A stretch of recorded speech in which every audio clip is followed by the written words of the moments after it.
grand tournoi sportif inclusif. Les élèves du conseil de vie collégienne et éco-délégués de 4e ont travaillé autour de l'ODD numéro 4, accès à une éducation de qualité.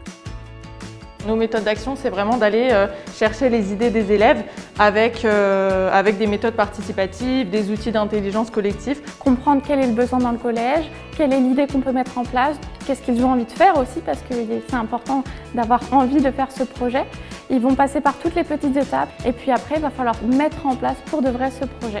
Là, on est au tout début, on est vraiment à la création, on ressort les idées des élèves, on les voit très motivés, ils sont très impliqués déjà. On a fait des ateliers de photolangage ce matin où on a pu parler de différents thèmes, ça leur fait vraiment ressortir des choses qui peuvent être liées à des souvenirs, qui peuvent être des choses plus émotives. Permettre aux élèves de réaliser leurs projets et augmenter leur pouvoir d'agir en suivant plusieurs formations sur la gestion de projets et en sensibilisant leurs camarades du collège. Aujourd'hui, le théâtre, ça va nous aider surtout sur la sensibilisation dans les classes pour vraiment convaincre les élèves de notre projet. En fait, on va faire un tournoi sportif qui va mélanger toutes les classes et tous les niveaux du collège.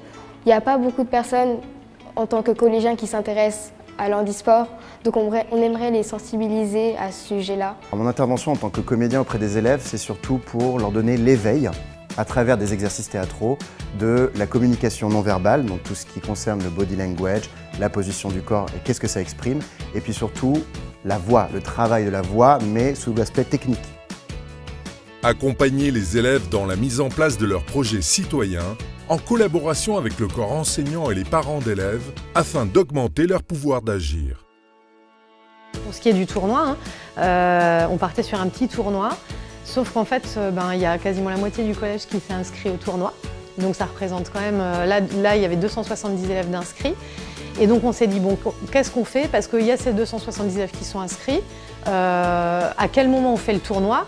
Donc, à quel moment en termes de date, mais aussi en termes d'horaire. On s'est dit on fait ça la dernière semaine de cours, donc la première semaine de juillet, où clairement il y a moins d'élèves, ça c'est vrai, mais au moins là on peut banaliser, le brevet il est passé, il y a moins d'échéances qui sont importantes pour l'orientation et tout ça.